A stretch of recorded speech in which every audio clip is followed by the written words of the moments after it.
Hi, how is everyone on this beautiful Tuesday? Um, it is Financial Shark Just Galit Sadiq, and thank you all for tuning in today instead of yesterday because I was traveling. I had like a crazy travel day on Sunday, flew in from Orlando to New York in the morning, and then left at night to head over to Amsterdam.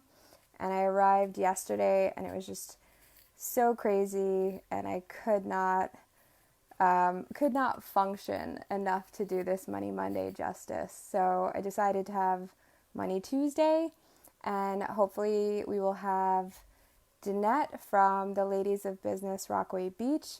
Um, she is an amazing woman that I met at one of the meetings who works with, she cooks food for families, and she'll tell you a little bit more about herself and her business um, when she's on. But today is all about really staying on budget when you're doing big family dinners like a Thanksgiving dinner, or how to travel on a budget during the holidays. So I'll start with the traveling part until Danette is on, and then we'll go into the dinners. So I obviously travel a lot, and it can get really pricey. So especially during holiday season, it's important to think about how to get the best deals on travel.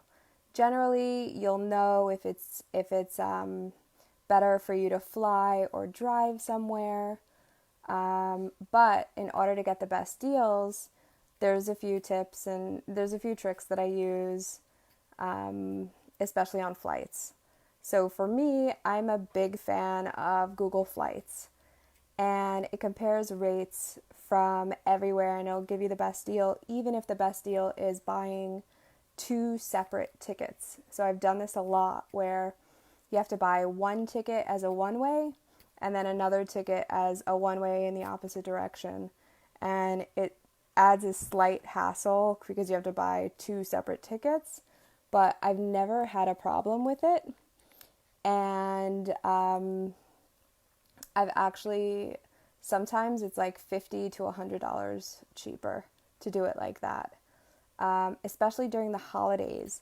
If you are able to fly on Thanksgiving Day itself, or Christmas Day itself, or New Year's Day itself, it's going to be way cheaper than flying in the day before. So that's really something to think about. If your dinner is late and you don't mind coming in early morning, I say go for the flights on those days. They say that for Thanksgiving travel, that it's good to book about 4 weeks in advance. So like for Thanksgiving, for Christmas, if you're willing to fly in between holidays, so like not Thanksgiving itself, but you want to leave like before Thanksgiving and then come in, and then fly Christmas or day after Christmas, it'll usually be a little bit cheaper than waiting until right before Christmas to travel. Um, there's a lot of apps that you can also use if you're going to be driving to calculate how much gas is going to cost so that you can really budget for your trip. Um, Besides for Google Flights, which I do, and you can actually track reservations and see when the price goes down and when the price goes up. You can also do, if your dates are flexible, you can kind of look at a graph and see what days are going to be cheaper than other days. Um, you can do that also with an app called Hopper. That's another favorite of mine. I've actually so for some reason, I feel like Hopper only deals with American flights really well. I because I fly to Europe a lot, so when I do Google Flights, I can usually find something that's a little bit cheaper through Google Flights. But Hopper is really great at predicting prices. So I usually check it on both, put an alert for myself on both of them, and then Hopper will tell me, hey, it's like 50% likely that the flights are going to go up after this date. And so I really try to take advantage of all of the technology that's available in order to get the best deal on my travel. So for that, if you're willing to travel on the holidays itself, that's the way to go. Shop around, use sites like, Priceline if you need to. Use another big thing that I love is Ebates, because Ebates actually gives you cash back on things. Make sure that if you're going to be traveling and you're using a credit card, that you use credit card that will give you cash back, or it'll give you points, and it'll give you a nice amount of points on travel. Let me see if I can bring Danette on. Give me a moment. Okay. So I guess I'm not able to bring Danette on. So I will have her come on at a different time and give you a little bit about her and what she does and her tips on a budget Thanksgiving. But I will give you my tips in the meantime. So for the meal itself, what I'm going to talk about is the first thing that you can do is really make your meals a potluck and have everybody bring something, which completely helps when you're trying to stick to a budget and you have a large family gathering. And the other thing is keep it simple. Like, it does not have to be super fancy. You don't have to get crazy with the amount of food that you make or the different kinds of food that you have. There's gonna be tons of food. So I don't want you to worry about making it super extravagant. Save the extravagant meals for when you have a smaller amount of people over and you can really try out things. Simple ingredients are usually much cheaper.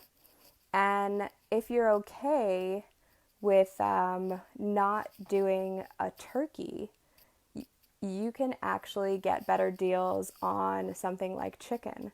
And you could have 2 whole chickens instead of an entire turkey. Not only will it be cheaper, but it's a lot easier to make a chicken than it is to make a turkey. And it usually tastes better, unless you're really, really amazing at cooking turkey. It can come out kind of dry and sometimes bland. So making a chicken and maybe only having parts of a turkey, you don't have to have the entire turkey. Those are actually cheaper around Thanksgiving. Staying with fresh produce, you want to really pick seasonal items, because those are going to be the cheaper ones than trying to find something that's out of season because you have a recipe for it.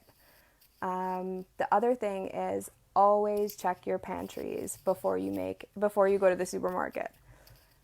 Put together your menu, check the recipes for what you need, and then go through your pantry, because a lot of the items that you're going to need for those recipes you probably already have. And if you're going to go to the supermarket, you're just going to end up buying it again, not knowing if you have it or not.